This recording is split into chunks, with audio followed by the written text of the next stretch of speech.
Um, Hi, my name is Maya Velazquez, and I'm the director or co-director of Glitter. My name is Frederick Taylor, and I am the director of J-Setting, If Cities Could Dance. One of the things, and it's a bit of a challenge to find commonality with your two films because the tones are very different. But I wanted to start with the notion of intersectionality because Maya, your film shows a meeting point between neurodiversity and queer identity. Frederick, yours queer and race. And so I thought maybe we should just start with that. What do you think your films bring to that conversation? Even throughout the process of making the film, it was such a learning experience for me because I don't have autism. The co-director and writer does. So I feel like I did a lot of listening and seeing how their identity as an autistic person and a queer person and non-binary person all like shaped like how they grew up and how they've become the person they are now. So I think that was a really cool experience to like work with the actors and figure out like how their own identities inform these characters. So it was just a big learning process for me. Was the actor who played Milo neurodiverse yourself? Yeah. Yes. I agree with Maya. I mean, great filmmakers are great listeners first. I generally have found the filmmakers that aren't so great, they talk a lot and they do far less. And, you know, the story is inside of listening to people and honoring who they are and what they want to do and their journey and their path and their organic self. And inside of that, you are shaping, you're sculpting, you're molding, like, you know, an old acting teacher that teaches acting on Broadway or on the stage or whatever. You know, you find the things inside of the individual that are their gifts or what they have to offer the world, and then you enhance them, you encourage, you coach them up. And so for me, that's where the intersectionality is the humanity. I've met so many filmmakers that try to make films about orientation or, you know, people that live in these spaces that people don't understand, like autism or being non-binary or being from another culture, but they're coming in with their own predispositions and their own attitudes and ideas about how they think it should be. And they are pushing that narrative through this other person rather than just sitting down and listening to what they have to say and their own personal story. You know, it would be like I come over to your house, Claire, and I say, I'm gonna make a documentary about you, but you've got to wear this hat. But I don't wear hats, Frederick. Exactly, that's my, and I'm like, no, I really see you with this hat on. You've got to wear this hat. And then all of your friends see the documentary and they just say, Claire, that hat it's not working. It looks silly. Why are you wearing that hat? Well, the director told me I should wear it. Directors have a lot of power and it can be misused. And so I applaud Maya for her approach. There is a comment about J-Setting being gay before it's black. And I really thought, you know, with both films, it raised that really interesting notion of a hierarchy of identities. You know, when somebody looks at me, what do they see first? I thought both of your films kind of dealt with that. I love your comments about both of our films and just the analysis you did. I feel like there's things that's kind of like I'm still, when I rewatch, I'm like, oh, or like the more I guess I learn about myself as a filmmaker, I watch Glitter and I'm like, oh, I can't believe I was like, I made this like choice as the director and I wasn't even thinking about that, you know? So I really enjoy hearing about your analysis. There's only one way to do this, and it's to get out of the way as a filmmaker. And, you know, when we look at people generally in our society, their presumed orientation comes first. Oh, well, that's a man or a woman and they must be cisgendered and they must be hetero or whatever. We give him that, like right off the top, you give that. But what I think Leland's a close friend too, is what he's trying to say is he's taking that power back because so many people want to focus on the fact that his skin is black rather than who he is as a person. And he says it all the time, I am a gay man. That's how we start with this. But that is not the determination of who he is. And that is a constant struggle for those that are cisgendered and hetero. They can just live out of they can do whatever they want. Rarely are people trying to conform them into something. Now, there are other forces that are conforming you into other things, but for someone that's gay or trans, every day they get up and they have to think about, like, okay, where am I going? What am I doing? What time is it? What am I wearing? Who am I going to be around? What's the crowd? Am I safe here? Yeah, is it a safe space? Is it a safe place? Can I express myself? Can I say what I really think? Can I openly identify? These are constants. Leland told me a really good story. In one situation where it works to his advantage is if he gets pulled over by the cops. So when he gets pulled over by the cops, he'll just be as gay as he possibly can be. And generally, they'll let him off without any incident. He doesn't get a ticket. Because if he came across as like a big top cisgendered heterosexual black man, he might go to jail or be injured for whatever reason. If this person is gay, then this law enforcement person presumes that they don't want to have anything to do with it. They don't want to get too close, and that this person is not of clear or present danger. It's just everywhere. And you can't really get a handle on it. So why try to get a handle on it? And people have to work these things out on an individual basis. And that's why filmmakers like Maya and myself, we make these films, then they can experience the film, whether they want to do it privately, looking at it on their phone or their laptop or on their TV set or sitting in a theater with a bunch of other people, to try to get to a higher level of thinking or come to some reasonable conclusion about humanity. Let me take the opposite of something you just said, Frederick. You said the job as the filmmaker is to get out of the way. But in your film, one of the most astonishing, riveting visuals is the decision to have the dancers in front of those glorious murals.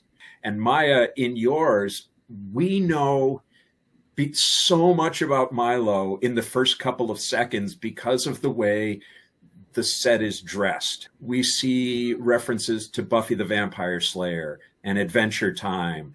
And I know Beetlejuice was over there. Oh, there were Funko Pops. Yes, yes. And so in both cases, we get grounded without words to where we are. And so I thought maybe we would talk about that set dressing and those choice of visual. Yeah, I really want to shout out our production designer, Rachel. I know in the process, that was our big goal. We were we know we want it to be colorful, and we want to know immediately who Milo is, because this is their safe space, especially their room. And so what does that mean? And so having all these posters, all these Funko Pops, everything that represents them in their safe space was super important. But it's interesting how the room is the only place where we see Milo. We see the color in the kitchen and all the other places, but we don't really get a feel of who Milo is until you enter that room, because it's a safe space. So I think that's something we really discussed. Yeah. And when the panic attack comes, then it's already been established that here's Milo's safe space. Those objects are talismans, and they're working their magic right now. My challenge is that I had to shoot dancing gay men outside in an urban area, because the dances were created in that sort of outdoor urban setting. And the choice of the John Lewis backdrop with the mural was mine. And, Leland completely signed off on it. He got it. John Lewis is representative of a safe space for all people. He's a mythological person in the history of freedom in America. So what better place to do a dance sequence than outside underneath this particular mural? And, the way it's styled and it's shot, it's kind of like he's ominously looking down upon these individuals that are of self-expression. And one of the things that some people don't necessarily know about John Lewis is that he was a frontline person in the fight against HIV in the beginning, in the 1970s, as well, as diligently as he fought for the rights of all people as far as civil liberties was concerned.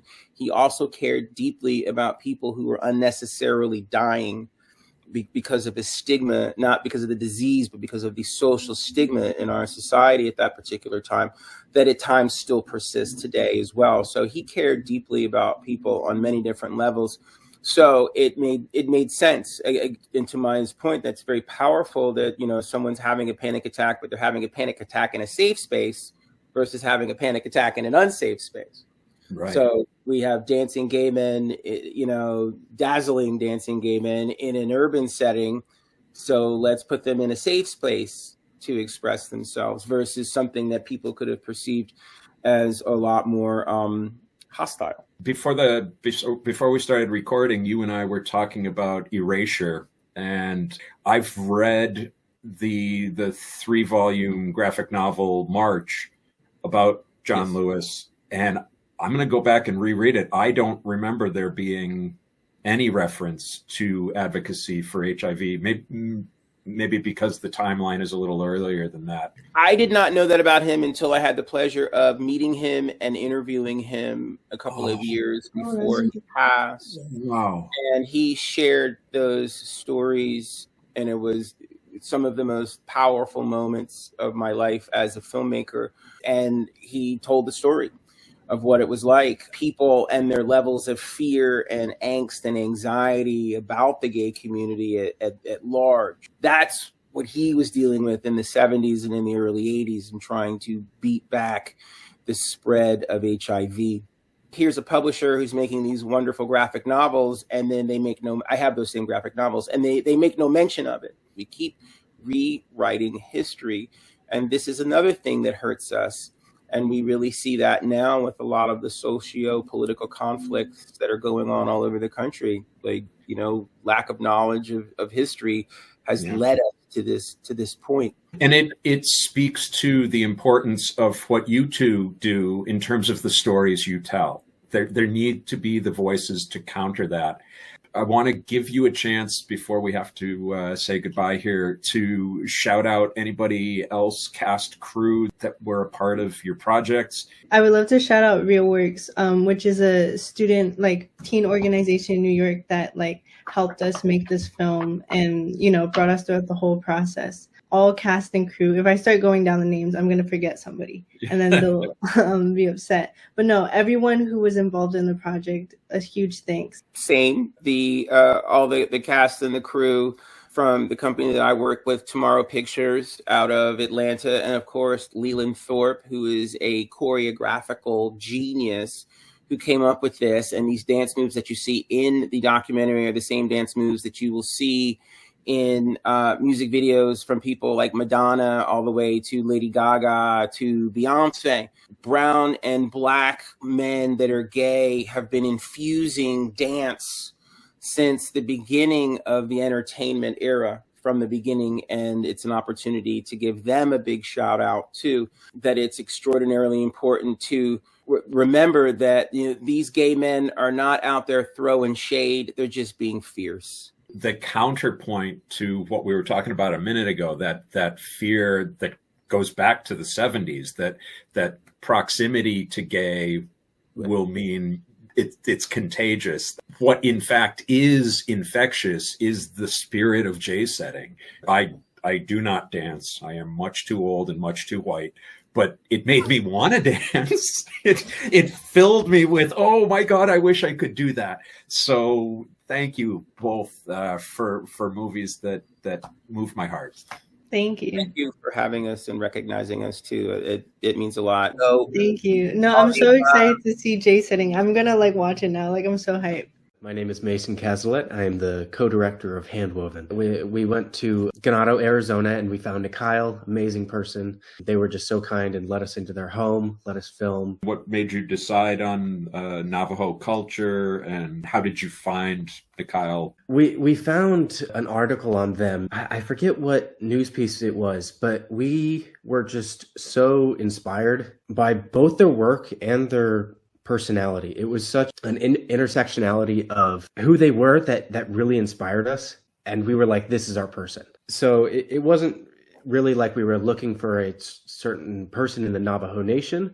We found Kyle and we knew that they were perfect. One of the things that I really enjoyed about the film was their discussion of how the blending of gender roles has long been a part of Navajo culture, and that this is something that they're trying to hold on to. Yeah, that was I think my favorite part as well. And we asked them, we were like, okay, this is your film. This is about you. Like, what is something that you feel like needs to be a part of this story? And they instantly talked about their grandmother. Those normal gender roles that we experience are not the same as what a lot of the indigenous people experienced. And yeah, that was just so inspiring and provided the foundation for what we wanted the film to be about. Not only the gender roles, but I liked the multi-generational aspect of that. But there's a point where Kyle seems to be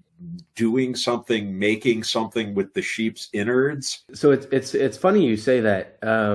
Or you bring this part up because I'm vegetarian, but this was something that I knew was going to challenge me. So what we wanted to do was get Kyle, because like this was important to Kyle that we got this process as well. So I was like, heck yeah, we're doing this. So we got the whole process of using the entire animal. And I think it was that kind of mindset of, obviously this is not an uncommon thing. It's respectful to the animal. So like I have no problem with it. And I really wanted to capture that. And it just so happened that a lot of the times while they were talking, while we were doing this, they had like the most perfect things to say. And I thought that at least in terms of capturing that process, it just made sense to see them in their element. And it was perfect that they felt comfortable enough in their element to be sharing intimate things with us. It ends with a quote from Kyle that is compelling, but it's not optimistic. We're gonna lose our identity. We're gonna lose our language. We're gonna lose everything. But when you lose the sheep, that's when you're gone. And part of the reason I'm glad we're showing this at our festival is that there's certainly a parallel there to queer culture outside of Navajo culture. There is very definitely an effort going on right now to erase queer culture. Was that parallel something that you as the filmmakers saw? Oh yeah, instantly. It's such a delicate, loving thing to be able to care for an animal and feel that care returned onto you. It's incredibly beautiful, and it's also incredibly tragic because, I mean, the Navajo culture, but also what Kyle does, which is raise sheep and then slaughter them.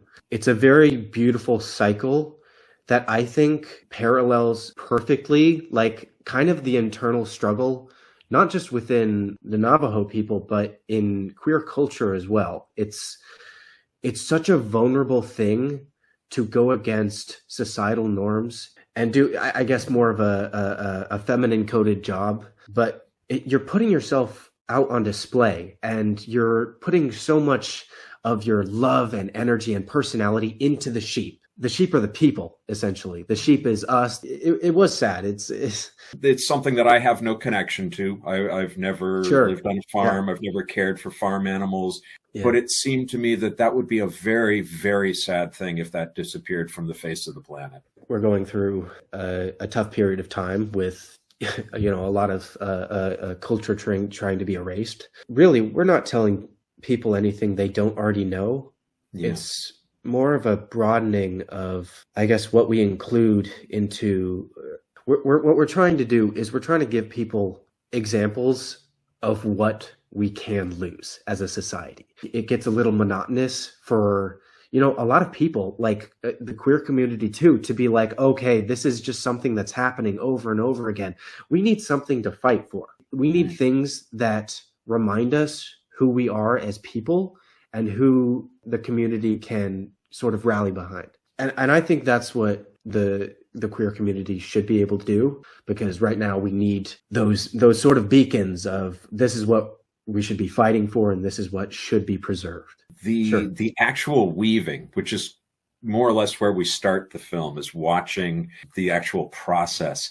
How much of that did they try to bring you in on, educate you on? Did you get a better sense of what was involved? It looks so intricate and so elegant. Was there a point where you got explanations of, okay, here's what I'm doing and why? Yeah, and it's more complicated than it even looks. I remember the first going there, because the most I've ever done is crochet.